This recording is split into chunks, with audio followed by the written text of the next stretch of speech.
नमस्कार। बिहार विधानसभा चुनाव 2020 में आपका स्वागत है। जैसे कि आपको पता है कि बिगुल बज चुका है, चुनावी तारीख कभी भी आ सकती है। गठबंधन हो चाहे एनडीए, सब जगह सीटों की ताना बाना में खिंचान चल रहा है। कहां आरजेडी तो कहां जेडीयू, किधर बीजेपी तो एलजेपी किधर परवट लेगा, किसी को पता नहीं है।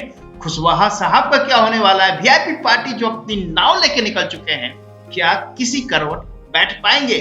कांग्रेस 81 सीटों से लेके कहां तक की बात तो मानने को तैयार है। क्या होगा कन्हैया कुमार का बिहार विधानसभा चुनाव? इस बार तो रिसर्च करने लायक होगा। बिहार विधानसभा चुनाव 2020 जबरदस्त स्थिति में आ चुका है। सीट समीकरण का अता पता है नहीं, कौन किधर रहने वाला है ये भी नहीं पता है। इलेक्शन खत्म हो जाएगा, रिजल्ट आने के बाद भी क्या कोई आरजेडी को सपोर्ट करेगा या फिर बीजेपी सबको एक साथ मिला के अपने ही सरकार बना लेगा? जेडीयू कहां है? एलजेपी का जो समीकरण बनाने की तैयारी कर रहा है, थर्ड फ्रंट तैयार करने की कोशिश कर रहा है। चिराग पासवान क्या तेजस्वी से हाथ मिलाने की भी तैयारी कर रहे हैं? इन सारे सवालों का जवाब इस वीडियो में मिलेगा। चलिए बताते हैं बिहार विधानसभा चुनाव 2020 के ताजा उन समाचारों को जिसपे आपको समझने की कोशिश की जाए। खुशवाहा साहनी, अब खुशवाहा साहनी जैसे कि आरएलएसपी और वीआईपी पार्टी क्या यहां पर एक नया गठजोड़ बनाने की तैयारी कर रहे हैं? पप्पू और चिराग पासवान क्या बिहार में एक नया गठबंधन बनाएंगे, या फिर चिराग पासवान, साहनी, पप्पू यादव और चिराग और साथ में उपेंद्र खुशवाहा, क्या ये सब मिलके एक नई समीकरण बना रहे हैं जहां पर चेहरा बना दिया जाएगा चिराग पासवान को, डिप्टी सीएम बना दिया जाएगा वीआईपी पार्टी के मुकेश सहनी को, और संजोगों के फॉर्म में हो सकते हैं पप्पू यादव। बिहार विधानसभा चुनाव 2020 में एक गुट है एनडीए जहां पे है बीजेपी, जहां पर है जेडीयू। दूसरा गुट है जहां पर है कांग्रेस, जहां पर सीपीआईएम माले और आरजेडी सबसे बड़ी घटक।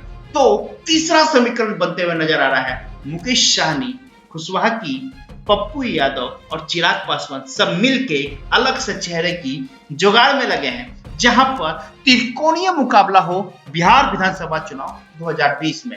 एक तरफ नीतीश तो दूसरी तरफ चिराग पासवान, और तीसरे तरफ अच्छी टक्कर देने के लिए तेजस्वी यादव। बिहार विधानसभा चुनाव 2020 मुकेश सहनी, चिराग पासवान, उपेंद्र खुशवाहा और पप्पू यादव हो सकता है कि 2020 की कहानी नई लिख पाए, और ये नई कहानी जो बनेगी वो तीसरे मोर्चे में कन्वर्ट होगी। आगे बढ़ते हैं। बिहार विधानसभा चुनाव 2010 इसी वक्त की वेट किया रहा था जहां पे महागठबंधन से बाहर हो जाए खुशवाहा। वैसे आरजेडी भी चाहती है कि खुशवाहा यहां से निकल जाए, महागठबंधन से निकल जाए, क्योंकि खुशवाहा का सीट डिमांड कम से कम 16 से लेके 30 के आसपास है, और आरजेडी इस वक्त और इस समय खुशवाहा को उतना तहज्जुब नहीं दे रही है। उपेंद्र खुशवाहा भी जानते हैं कि आरजेडी उनको इतनी इंपॉर्टेंस नहीं दे रही है। आरजेडी सीट समीकरण में भी बात नहीं कर रही है, चेहरे पे भी बात नहीं कर रही है। तो इनका काम क्या है? तो महागठबंधन से हो सकता है कि खुशवाहा बाहर जाएंगे। अब जहर नहीं पीने पड़ेगा, जो स्टेटमेंट दे चुके हैं कुछ दिन पहले।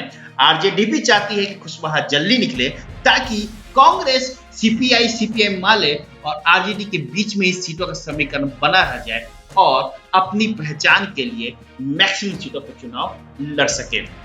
दोस्तों, बिहार विधानसभा चुनाव 2020 का जो सबसे बड़ा मिशन है कि नीतीश कुमार को हटाया जाए, ये मिशन किसके किसके बीच में है? चिराग पासवान के साथ है, उपेंद्र खुशवाहा भी चाहते थे, साहनी भी चाहते थे, हिंदुस्तान अवाम पार्टी के जीतन राम मांझी भी चाहते थे, और अब आरजेडी तो पहले से लगी हुई थी।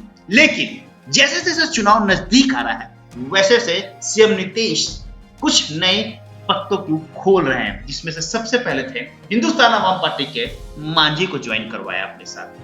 अब उपेंद्र खुशवाहा हो सकते हैं कि बहुत जल्दी नीतीश के साथ आए, लेकिन ये हवा कितनी ज्यादा इंपॉर्टेंट रखती है ये मुझे पता नहीं। लेकिन इस सूत्रों के हिसाब से नीतीश इस चीज को लेकर थोड़ा सा गंभीर है। उपेंद्र खुशवाहा के पास ऑप्शन नहीं है, इसलिए शायद यहाँ पे कुछ बात बनती हुई नजर आ रही है, लेकिन ये तो समय बताएगा। लेकिन मेरे हिसाब से नीतीश खुशवाहा के बीच में सुलह जरूर कुछ हुई है, अंदर खेने से ये इंफॉर्मेशन हमें मिला है।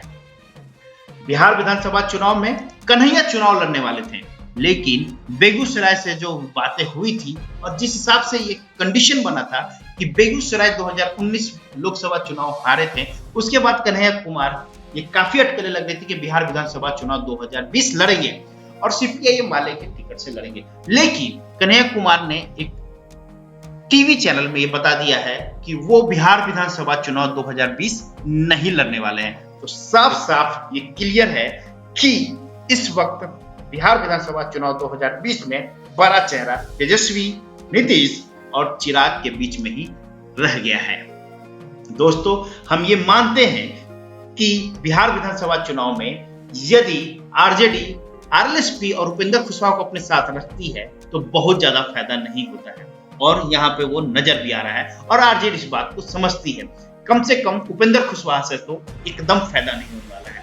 उस हिसाब से वो अपनी समीकरण और रणनीति तैयार कर रहा है। दूसरी खेमे की बात करते हैं एनडीए की। एनडीए में भी नीतीश कुमार ये समझ चुके हैं कि चिराग पासवान उनको जितना डैमेज कर रहे हैं, उस डैमेज के हिसाब से उनको साथ में रखते हैं तो और ज्यादा डैमेज होगा। तो वो डैमेज को कंट्रोल करने के लिए उन्होंने हिंदुस्तान अवाम पार्टी के साथ अपना तालमेल बनाया दलित वोट के लिए। अब चिराग पासवान को अलग थलग करके वो अकेले बीजेपी के साथ गठबंधन करेंगे और उस वक्त ये समझ में आ जाएगा कि चिराग पासवान कितने पानी में है और कितने पानी में नहीं है। 143 सीटों की बात करने वाले चिराग पासवान 2020 में कितने सीट जीतेंगे ये तो आपको समय बताएगा। इसलिए दोस्तों, बिहार विधानसभा चुनाव रिसर्च का एक टॉपिक बन चुका है। वैसे ये वीडियो आपको कैसा लगा कमेंट बॉक्स में अपडेट कीजिएगा, लाइक कीजिए, शेयर कीजिए, सब्सक्राइब कीजिए, बेल आइकन को जरूर प्रेस कर लीजिएगा। हमारी तरफ से जो भी नया वीडियो जाएगा उसका नोटिफिकेशन आपको जरूर मिले। दोस्तों, मिलते हैं किसी नए टॉपिक के साथ, तब तक के लिए जय बिहार।